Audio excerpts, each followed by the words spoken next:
गुजर जाएगा ये दौर भी गालिब, जरा इत्मीनान तो रख, जब खुशी न ठहरी तो गम की क्या औकात है। हेलो बच्चों, कैसे हो आप? My name is Govind Kumar और आप मुझे देख रहे हो हमारे खूबसूरत से YouTube channel chemistry schooling hub पर। आज बेटा हम पढ़ने वाले हैं हेलो एल्केनो के रासायनिक गुणधर्म, या फिर हम कहेंगे केमिकल प्रॉपर्टीज। और केमिकल प्रॉपर्टीज में हम पढ़ने वाले हैं सबसे पहले नाभिक स्नेही प्रतिस्थापन अभिक्रियाएं, है ना। मैं हेडिंग डाल देता हूं यहाँ पर फर्स्ट नंबर पर, नाभिक स्नेही प्रतिस्थापन अभिक्रियाएं या फिर नाभिक स्नेही प्रतिस्थापन अभिक्रिया। अब बेटा नाभिक स्नेही प्रतिस्थापन अभिक्रिया में होता क्या है वो चीज हम एक बार समझ लेते हैं। इसमें क्या करते हैं कि कोई हमारे पास जैसे एल्किल हैलाइड है RX, इसकी अभिक्रिया करवाते हैं हम नाभिक स्नेही से Nu नेगेटिव। नाभिक स्नेही का मतलब होता है इलेक्ट्रॉन रिच स्पीसीज, या फिर हम कहेंगे इलेक्ट्रॉन धनी स्पीसीज को हम क्या कहते हैं, नाभिक स्नेही। तो हम जानते हैं बेटा R का मतलब यहाँ पर क्या है, कार्बन, और X का मतलब यहाँ पर हेलोजन एटम। तो हम जानते हैं हेलोजन एटम की जो इलेक्ट्रोनेगेटिविटी होती है वो ऑलवेज कार्बन से अधिक होती है, तो इसलिए हेलोजन एटम पर आ जाता है पार्शियली नेगेटिव और कार्बन पर आ जाता है पार्शियली पॉजिटिव। तो हम समझ सकते हैं ये बॉन्ड ऑलरेडी वीक है ना। अब ध्यान दीजिएगा वीक क्यों है, क्योंकि बंध के जो इलेक्ट्रॉन है वो पार्शियली एक्स की तरफ शिफ्ट हो चुके हैं। तो ये बॉन्ड टूटेगा किसमें बेटा, ये बॉन्ड टूटेगा एक्स के फेवर में और बन जाएगा क्या, तो आर पॉजिटिव बन जाएगा। आर पॉजिटिव किससे जुड़ जाएगा, एनयू माइनस से। तो ये बन गया हमारा। और यहाँ पर ध्यान रखना एनयू तो क्या बेटा, आक्रमणकारी नाभिक स्नेही, आक्रमणकारी नाभिक स्नेही, है ना। और एक्स माइनस क्या, निष्कासित नाभिक स्नेही। और बेटा जो नाभिक स्नेही अभिक्रिया जो होती है वो दो प्रकार की होती है। कितने प्रकार की होती है बेटा, दो प्रकार की। नाभिक स्नेही प्रतिस्थापन अभिक्रिया दो प्रकार की होती है। फर्स्ट एक तो होती है SN1 अभिक्रिया और एक होती है SN2 अभिक्रिया। आज इस वीडियो में हम SN1 अभिक्रिया को कवर करेंगे। SN1 अभिक्रिया का जो पूरा नाम होता है वो होता है एक अणुक नाभिक स्नेही प्रतिस्थापन अभिक्रिया। मैं यहाँ पर लिख देता हूँ, फुल फॉर्म लिख देता हूँ, एक अणुक नाभिक स्नेही प्रतिस्थापन अभिक्रिया।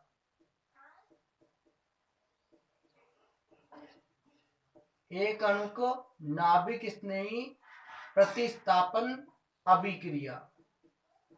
और एक अणुक नाभिक स्नेही प्रतिस्थापन अभिक्रिया को हम शॉर्ट में बोलते हैं बेटा SN1 रिएक्शन, है ना, SN1 अभिक्रिया।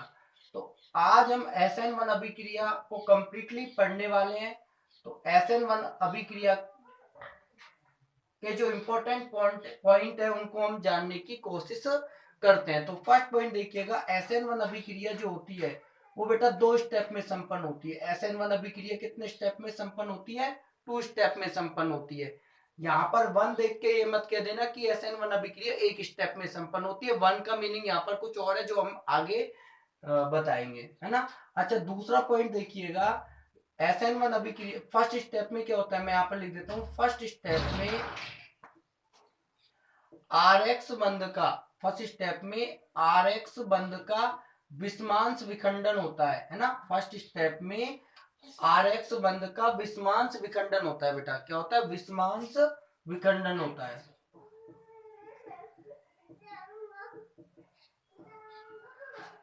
फर्स्ट स्टेप में RX बंध का विषमांश विखंडन होता है। परिणाम स्वरूप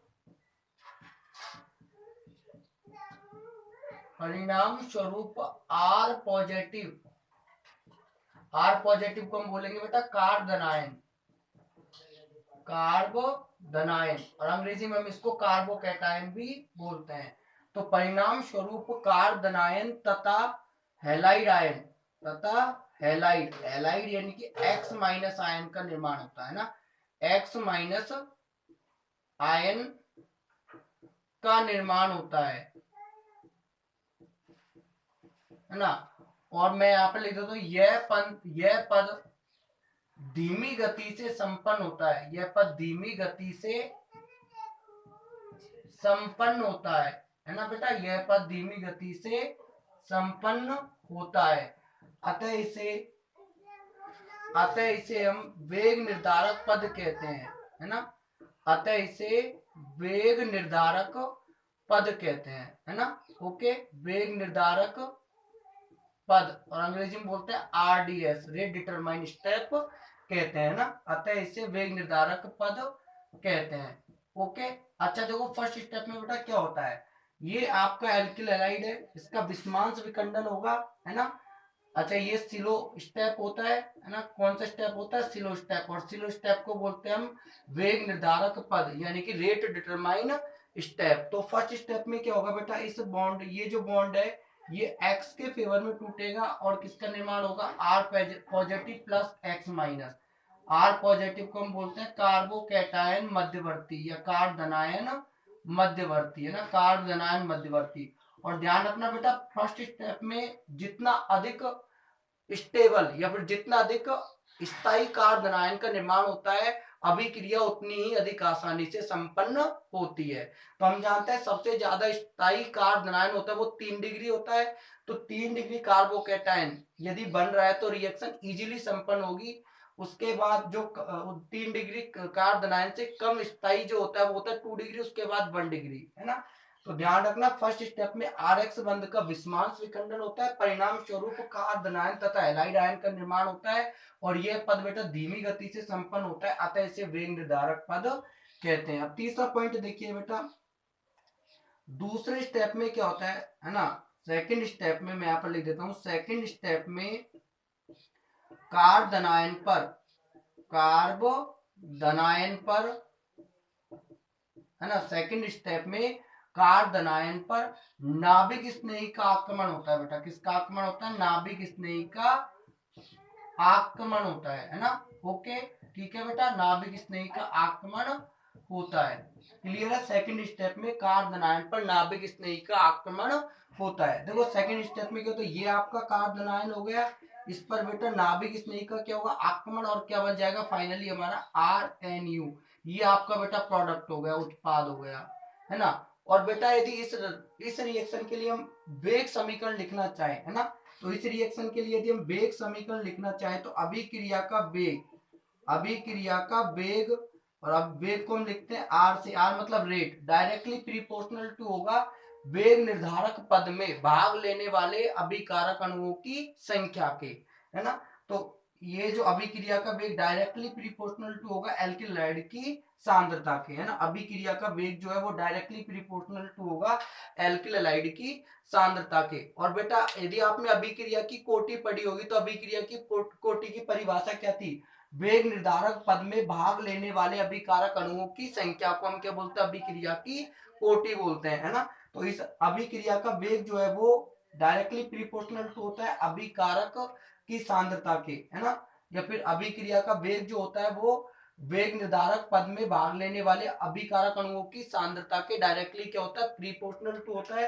तो हम कह सकते हैं कि SN1 अतः हम कह सकते हैं, मैं यहाँ पर लिख देता हूं, अतः हम कह सकते हैं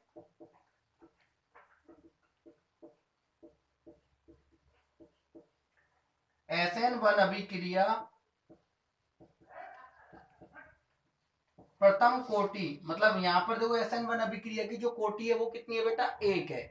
SN1 अभिक्रिया की जो कोटि है वो क्या है, 1 है। और अभिक्रिया की कोटि क्या होती है, वेग निर्धारक पद में भाग लेने वाले अभिकारक अणुओं की संख्या। तो यहाँ पर वेग निर्धारक पद में भाग लेने वाले अभिकारक अणुओं की संख्या कितनी है, 1 है।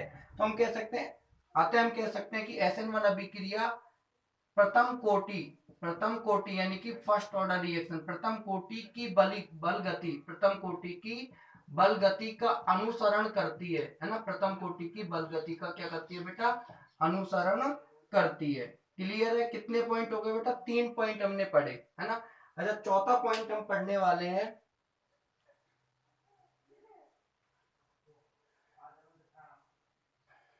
इसको मिटा रहा हूं मैं ना यहां से।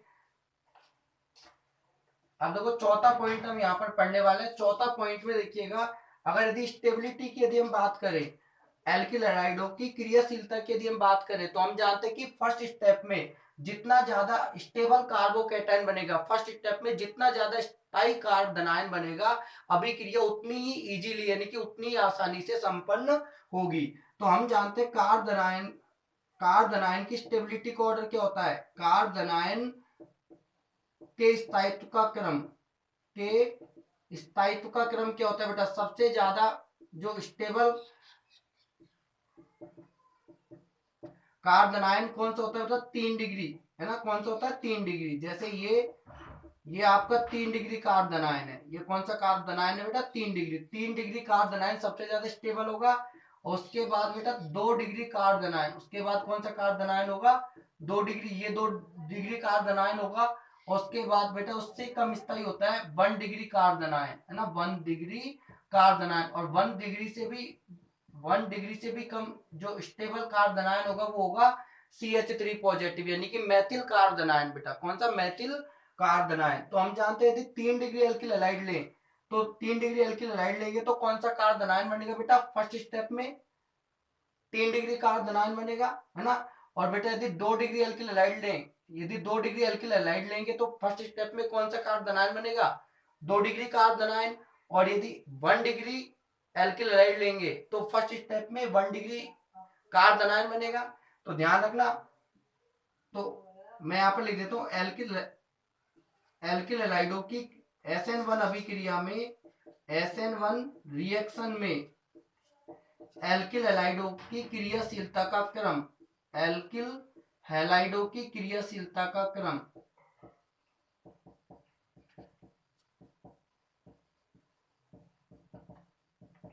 तो क्या क्रम होगा बेटा? सबसे ज्यादा स्टेबल एल्किल हैलाइड होगा वो कौन सा होगा बेटा? 3 डिग्री। ये 3 डिग्री एल्किल हैलाइड हो गया बेटा। कौन सा एल्किल हैलाइड हो गया? 3 डिग्री। और इससे कम स्टेबल कौन सा होगा बेटा? 2 डिग्री। इससे कम स्टेबल कौन सा होगा? ये 2 डिग्री एल्किल हैलाइड हो गया, है ना? सॉरी, सबसे ज्यादा क्रियाशील जो एल्किल हैलाइड होगा वो 3 डिग्री, है ना? और उससे कम क्रियाशील एल्किल हैलाइड होगा वो 2 डिग्री। और उससे भी कम क्रियाशील एल्किल हैलाइड होगा वो होगा बेटा 1 डिग्री। और उससे भी कम क्रियाशील हैलाइड होगा वो होगा CH3X। तो क्रियाशीलता का क्रम बेटा डिपेंड करेगा कौन सा कार्बोकैटायन बन रहा है। यदि 3 डिग्री कार्बोकैटायन यदि बन रहा है तो अभिक्रिया बहुत ही आसानी से संपन्न होगी, है ना? और यदि 2 डिग्री एल्किल हैलाइड बन रहा है तो अभिक्रिया थोड़ी मुश्किल से संपन्न होगी, है ना? और ध्यान रखना 1 डिग्री एल्किल हैलाइड जो होते हैं वो SN1 अभिक्रिया देते ही नहीं है, वो SN2 रिएक्शन देते हैं, है ना? ओके। तो कार्बोनाइन जितना रिएक्शन में जितना ज्यादा स्टेबल कार्बोकैटायन बनेगा, जितना अधिक स्टेबल कार्बोकैटायन बनेगा, रिएक्शन उतनी अधिक आसानी के साथ संपन्न होगी। ठीक है बेटा। अच्छा, अगला पॉइंट देखिएगा।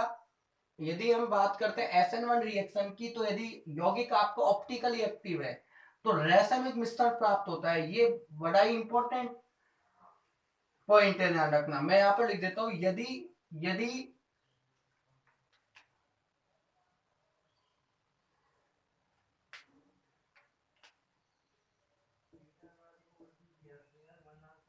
यदि यौगिक प्रकाशिक समावयवी हो, यदि यौगिक प्रकाशिक समावयवी हो, ऑप्टिकली एक्टिव हो, या फिर मैं कह देता हूं प्रकाशिक सक्रिय हो, है ना? ऑप्टिकली एक्टिव हो।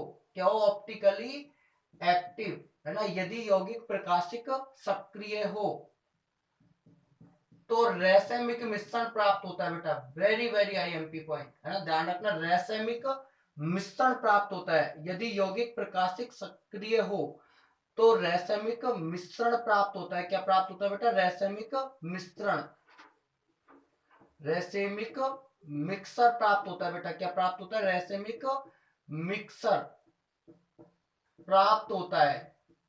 क्या मतलब है इसका? देखो, यदि यौगिक प्रकाशिक सक्रिय हो तो रैसमिक मिश्रण प्राप्त होता है। प्रकाशिक सक्रिय का मतलब क्या होता है? सिंपल मतलब होता है प्रकाशिक सक्रिय का, यदि आप तो ये देख लो, वैसे बेटा हमने स्टीरियो केमिस्ट्री में आपको पढ़ा रखा है, लेकिन फिर भी मैं आपको अभी इतना ज्यादा डिटेल में नहीं जाऊंगा क्योंकि वीडियो काफी लंबी हो जाएगी, है ना। तो आपको तो केवल ये चेक करना है, यदि आपका कंपाउंड, यदि आपके कंपाउंड में किरैल कार्बन प्रेजेंट है तो आपका दिया गया यौगिक क्या होगा, ऑप्टिकली एक्टिव होगा। और किरैल कार्बन की पहचान कैसे करोगे, यदि कार्बन की चारों वैलेंसियों पर डिफरेंट ग्रुप जुड़े हो, यदि कार्बन की चारों संयोजकताओं पर अलग अलग समूह जुड़े हुए हो, तो आपका दिया गया यौगिक क्या होगा बेटा, दिया गया यौगिक क्या होगा, किरैल होगा, काइरेल होगा, क्या होगा, काइरेल होगा या किरैल होगा। और किरैल कंपाउंड होते हैं वो क्या होते हैं बेटा, ऑप्टिकली एक्टिव होते हैं। क्या होते हैं, ऑप्टिकली एक्टिव होते हैं। ये क्या करते हैं, या तो ये पीपीएल को दाईं ओर घुमाते हैं, या फिर या तो ये समतल ध्रुव प्रकाश को दाईं ओर घुमा देते हैं, या फिर ये समतल ध्रुव प्रकाश को बाईं ओर घुमा देते हैं। तो ध्यान दीजिएगा, जैसे मान लो मेरे पास कोई कंपाउंड है यहाँ पर, जैसे ये मेरे पास कंपाउंड है कोई सी, है ना, और यहाँ पर H, यहाँ पर ये क्या है बेटा, H है यहाँ पर, और यहाँ पर ये OH है, यहाँ पर ये क्या है बेटा, OH है ना। और ये हमारे पास ये यहाँ पर ये है हमारा CH3, ये क्या है बेटा हमारा CH3, और ये हमारा है यहाँ पर C2H5, ये क्या है बेटा C2H5, C2H5 है ना, ये हो गया हमारा C2H5। तो ध्यान रखना, कार्बन की चारों वैलेंसियों पर बेटा डिफरेंट ग्रुप जुड़े हैं, ध्यान रखना, कार्बन की चारों वैलेंसियों पर डिफरेंट ग्रुप जुड़े हुए हैं, तो इसका मतलब जो कंपाउंड होगा वो किरैल होगा, काइरेल होगा इसका। और किरैल कंपाउंड जो होते हैं वो ऑप्टिकली एक्टिव होते हैं, वो प्रकाशिक सक्रिय होते हैं, या तो ये समतल ध्रुव प्रकाश को दाईं ओर घुमाते हैं, या फिर ये समतल ध्रुव प्रकाश को बाईं ओर घुमाते हैं। तो बेटा अब यहाँ पर कहानी क्या होगी, ये मान लो ये तो फर्स्ट स्टेप हो गया, ये तो कौन सा हो गया, फर्स्ट स्टेप। और फर्स्ट स्टेप को हम बोलते हैं रेट डिटरमाइन स्टेप, है ना। तो फर्स्ट स्टेप में क्या होगा बेटा, यहाँ पर कार्बनायन का निर्माण होगा, किसका निर्माण होगा, कार्बनायन का। ये बेटा कार्बनायन हो गया, एक तरफ यहाँ पर CH3 और एक तरफ यहाँ पर C2H5, है ना। तो ध्यान रखना, इस कार्बन पर बेटा हाइब्रिडाइजेशन है sp3, है ना, क्योंकि कार्बन 4 सिग्मा बॉन्डों से जुड़ा हुआ है, और इस कार्बन पर हाइब्रिडाइजेशन हो गया बेटा sp2, और क्या बाहर निकल जाएगा OH माइनस, है ना, क्या बाहर निकल जाएगा बेटा OH माइनस, है ना। तो अब ये यहाँ पर ये जो स्ट्रक्चर है, ये जो स्ट्रक्चर आप समझ रहे हो, ये कौन सी, ये समतलीय, है ना, त्रिकोणीय समतलीय स्ट्रक्चर है ना। तो ये मतलब जो कार्बोकेटाइन जो होता है SN1 अभिक्रिया में वो समतलीय होता है, प्लानर होता है बेटा, क्या होता है, प्लानर होता है। क्या होता है, कार्बोकेटाइन यहाँ पर जो बना है ये क्या है, प्लानर है बेटा, है ना। अब ध्यान दीजिएगा, अब यहाँ पर जो कार्बोकेटाइन बना है यहाँ पर, ये मैं यहाँ पर लिख देता हूँ ये। अब सेकंड स्टेप में बेटा किसका अटैक होगा, न्यूक्लियोफाइल का अटैक होगा। तो ये कार्बनायन हो गया आपका बेटा H, और यहाँ पर एक तरफ CH3 और एक तरफ यहाँ पर क्या बेटा C2H5। अच्छा, कार्बनायन का अटैक बेटा दोनों साइड से हो सकता है, कार्बनायन का जो अटैक है यहाँ पर दोनों साइड से हो सकता है। कार्बनायन का अटैक यहाँ पर दोनों, ये मान लीजिए ये आपका वो सॉरी न्यूक्लियोफाइल का आक्रमण होगा दूसरे स्टेप में। तो न्यूक्लियोफाइल का आक्रमण देखो बेटा, है ना, बैक साइड से भी हो सकता है और फ्रंट साइड से भी हो सकता है ना। अच्छा, फ्रंट साइड से होगा तो क्या प्रोडक्ट बनेगा, ध्यान रखना, फ्रंट साइड से यदि होगा न्यूक्लियोफाइल का आक्रमण, यदि फ्रंट साइड से होगा, है ना, यहाँ पर न्यूक्लियोफाइल का आक्रमण फ्रंट साइड से हो रहा है बेटा, तो यहाँ पर लिख देता हूं मैं FR, ये फ्रंट साइड से हो रहा है ना। ओके बेटा, मीनिंग थोड़ा गलत हो सकता है, मतलब सामने से आक्रमण हो रहा है। न्यूक्लियोफाइल का आक्रमण बेटा कहां से हो रहा है, निष्कासित नाभिक स्नेह की साइड से ही आक्रमणकारी नाभिक स्नेह का आक्रमण हो रहा है, समझो ध्यान से। निष्कासित नाभिक स्नेह की साइड से ही नाभिक स्नेह क्या हो रहा है बेटा, आक्रमणकारी नाभिक स्नेह का आक्रमण हो रहा है। तो सेम बेटा यहाँ पर OH की जगह पर NU लग जाएगा और सेम प्रोडक्ट बनेगा, है ना। तो यहाँ पर देखो क्या प्रोडक्ट बन जाएगा, यहाँ पर कुछ इस प्रकार का प्रोडक्ट बनेगा, ध्यान से समझिएगा। यहाँ पर कुछ इस प्रकार C, है ना, और यहाँ पर आ जाएगा बेटा NU, है ना, और ऊपर यहाँ पर क्या आ जाएगा, हाइड्रोजन, क्या आ जाएगा बेटा, हाइड्रोजन। और यहाँ पर ये आ जाएगा आपका, यहाँ पर ये आ जाएगा CH3, और यहाँ पर ये आ जाएगा आपका बेटा C2H5, है ना, क्या क्या आ जाएगा, C2H5। तो सेम बेटा, केवल है ना OH की जगह पर क्या आ गया NU, तो ये प्रोडक्ट बने सेम, है ना। ओके, मतलब यहाँ पर प्रोडक्ट जो है, प्रोडक्ट का क्या हुआ है, रिटेंशन हुआ है, प्रोडक्ट ने अपनी प्रोडक्ट का क्या इसको बोलते हैं रिटेंशन, मतलब अभिकारक और उत्पाद का विन्यास क्या है बेटा, समान है। अभिकारक और उत्पाद का विन्यास बिल्कुल क्या है, समान, तो उसको बोलेंगे हम धारण। धारण हिंदी में तो बोलते हैं धारण और अंग्रेजी में बोलते हैं रिटेंशन, है ना, क्या बोलते हैं बेटा, रिटेंशन, या धारण बोलेंगे या फिर क्या बोलेंगे, रिटेंशन।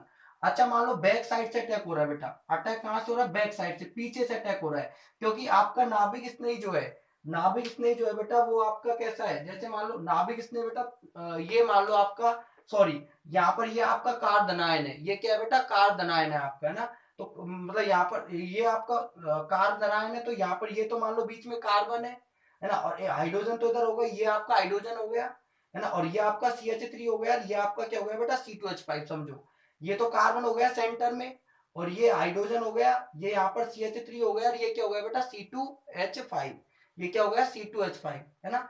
तो बेटा नाभिक स्नेह का आक्रमण ऐसे भी हो सकता है, सामने से भी, फ्रंट अटैक, और नाभिक स्नेक अटैक बेटा पीछे से भी हो सकता है, बैक अटैक भी हो सकता है ना, बैक साइड से भी अटैक हो सकता है, तो फ्रंट अटैक भी हो सकता है बेटा, बैक अटैक भी हो सकता है ना। तो बेटा यदि फ्रंट अटैक हो रहा है तो यहाँ पर जो प्रोडक्ट बन रहा है ना, यहाँ पर जो प्रोडक्ट बनेगा उसका जो विन्यास है वो अभिकारक के विन्यास के जैसा ही होगा, उसको बोलते हैं रिटेंशन, या फिर हिंदी में बोलेंगे हम धारण। लेकिन बैक अटैक हो रहा है, मान लो पीछे से न्यूक्लियोफाइल पीछे से भी अटैक कर सकता है ना भाई, नाभिक जो हमारा कार बनाया है वो बेटा समतल ही है, तो यहाँ पर न्यूक्लियोफाइल का अटैक सामने से भी हो सकता है, न्यूक्लियोफाइल का अटैक बैक साइड से भी हो सकता है। तो यदि न्यूक्लियोफाइल का अटैक बैक साइड से होता है तो देखो क्या बनेगा, सी, है ना, और यहाँ पर आ जाएगा बेटा OH, है ना, यहाँ पर क्या आ जाएगा OH, है ना, और ये हो जाएगा आपका बेटा H, ये क्या हो जाएगा H, और इधर यहाँ पर ये आपका क्या हो गया बेटा CH3, क्या हो गया ये आपका CH3, और ये हो गया आपका बेटा, ये क्या हो गया आपका C2H5, मतलब C2H5, ये क्या हो जाएगा C2H5, मतलब यहाँ पर क्या हुआ है बेटा, यहाँ पर जो उत्पाद का विन्यास अभिकारक के विन्यास से बिल्कुल उलट गया है ना, उत्पाद का विन्यास, देखो समझो ध्यान से, यहाँ पर बैक अटैक हुआ है, कौन सा अटैक हुआ है बेटा, बैक अटैक, यहाँ पर लिख देता हूं मैं, बैक अटैक हुआ है, कौन सा अटैक हुआ है, बैक अटैक, है ना। तो यदि बैक अटैक होता है तो यहाँ पर जो प्रोडक्ट बनेगा, यहाँ पर जो प्रोडक्ट बनेगा, प्रोडक्ट का जो विन्यास होता है वो अभिकारक के विन्यास से बिल्कुल क्या हो जाता है, अपोजिट हो जाता है, इस चीज को बोलते हैं बेटा हम इन्वर्जन बोलते हैं, क्या बोलते हैं, इन्वर्जन। इन्वर्जन का मतलब होता है, इन्वर्जन को बोलेंगे हम प्रतिपन बोलेंगे, हिंदी में क्या बोलेंगे, प्रतिपन। तो ये एक जो रूप है, ये एक रूप तो होगा बेटा डी, और दूसरे एक रूप तो क्या होगा डी, और दूसरा रूप क्या होगा एल, है ना, मतलब एक रूप तो पीपीएल को दाईं ओर रोटेट करेगा, एक एक मतलब एक रूप जो है, मान लो ये हमारा पीपीएल है, ये क्या है बेटा पीपीएल है ना, मतलब समतल ध्रुवित प्रकाश है, तो और ये हमारे पास मान लो ये कोई इसमें ये मिश्रण जो हमने यहाँ पर जो कंपाउंड का, यहाँ पर कंपाउंड, इसमें कंपाउंड का विलयन भर रखा है, तो एक रूप तो पीपीएल को दाईं तरफ रोटेट करेगा, और दूसरा रूप जो है पीपीएल को बाईं तरफ रोटेट करेगा, है ना। हालांकि बेटा इस चीज को मैं एक बार फिर से बता दूंगा, हालांकि स्टीरियो केमिस्ट्री मैंने आपको समझा रखा है ना, एक जो इनमें से एक कंपाउंड तो पीपीएल को दाईं तरफ रोटेट करेगा, और दूसरा कंपाउंड पीपीएल को बाईं तरफ रोटेट करेगा, मतलब डी और एल रूपों का समान मात्रा में मिश्रण प्राप्त होता है।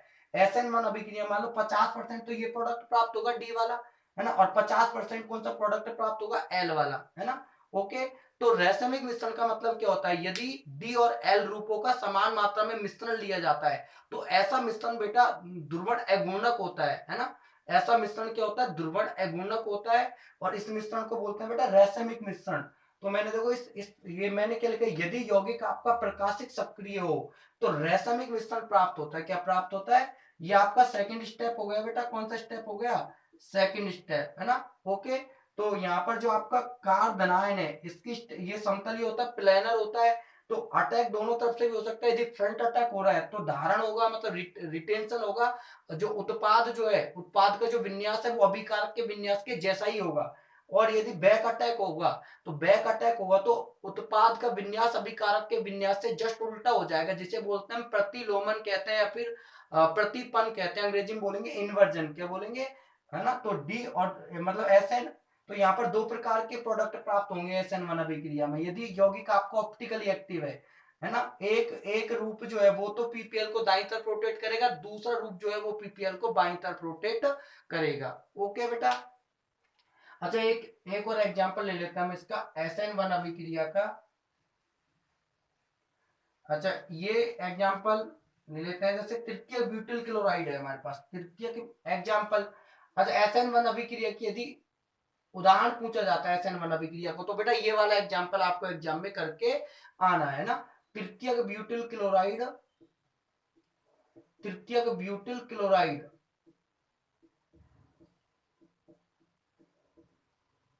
एवं KOH, एवं KOH के मध्य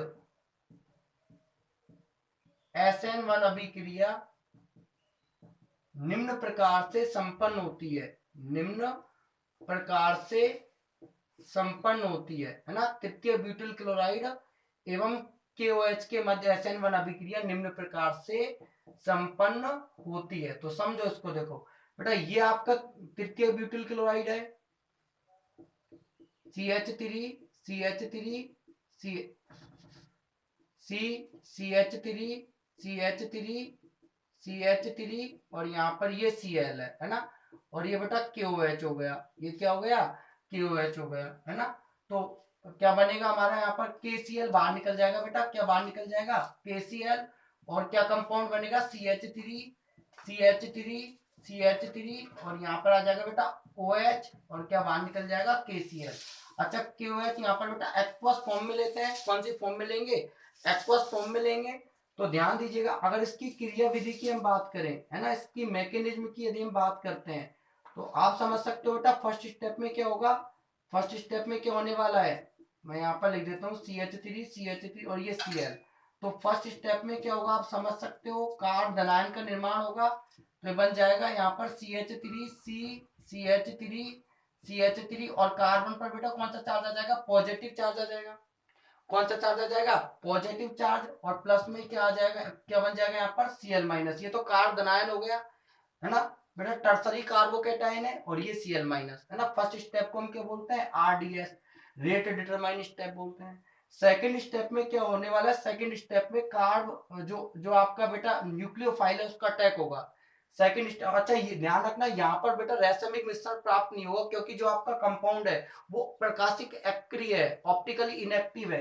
देखो कार्बन की चारों वैलेंसियों पर डिफरेंट ग्रुप जुड़े हैं क्या, तो नहीं जुड़े हैं। तो ध्यान रखना ये कार्बन क्रेल कार्बन नहीं है, तो यदि क्रेल कार्बन यदि नहीं प्रेजेंट है तो इसका मतलब यौगिक यौगिक आपका होगा ऑप्टिकली इनएक्टिव, और यदि बेटा यौगिक ऑप्टिकली इनएक्टिव है तो इसका मतलब रैसमिक मिश्रण नहीं बनने वाला है। तो सेकंड स्टेप में क्या होगा, जैसे CH3 C पॉजिटिव, और यहाँ पर ये CH3 और यहाँ पर ये CH3, और यहाँ पर सेकंड स्टेप में जो न्यूक्लियोफाइल यहाँ पर होगा बेटा OH-, K+ और OH-, न्यूक्लियोफाइल यहाँ पर होगा OH-, क्या होगा OH-, है ना। तो सेकंड स्टेप जो होता है उसको बोलते हैं फास्ट स्टेप, क्या बोलते हैं बेटा, फास्ट स्टेप। तो यहाँ पर कंपाउंड बनेगा हमारे पास CH3 CH3 CH, और इधर भी CH3, और यहाँ पर जुड़ जाएगा बेटा OH जुड़ जाएगा, है ना। तो ये इसकी क्रिया विधि हो गई। ध्यान रखना यदि SN1 अभिक्रिया की क्रिया विधि पूछी जाती है तो ये वाला एग्जांपल आपको एग्जाम में देके आना है ना। एक बार फिर से देख लीजिएगा, तृतीय ब्यूटिल क्लोराइड एवं KOH के मध्य SN1 अभिक्रिया निम्न प्रकार से संपन्न होती है। बेटा ये टर्सरी ब्यूटिल क्लोराइड हो गया आपका, इसकी रिएक्शन करवा रहे हैं हम KOH से, तो क्या बाहर निकल जाएगा KCl, और क्या बन जाएगा तृतीयक ब्यूटिल अल्कोहल, क्या बन जाएगा तृतीयक ब्यूटिल अल्कोहल। ये क्रिया विधि है, MEC का मतलब यहाँ पर है मैकेनिज्म। तो मैकेनिज्म दो स्टेप में संपन्न होगी। फर्स्ट स्टेप में किसका निर्माण होगा, कार्ब धनायन और हैलाइड आयन का। सेकंड स्टेप में क्या होगा बेटा, कार्बो जो सॉरी न्यूक्लियोफाइल का आक्रमण होगा, है ना, और ये फाइनली आपका क्या बन जाएगा, प्रोडक्ट बन जाएगा। आज के लिए इतना ही काफी है बेटा, नेक्स्ट मिलते हैं अगली वीडियो में।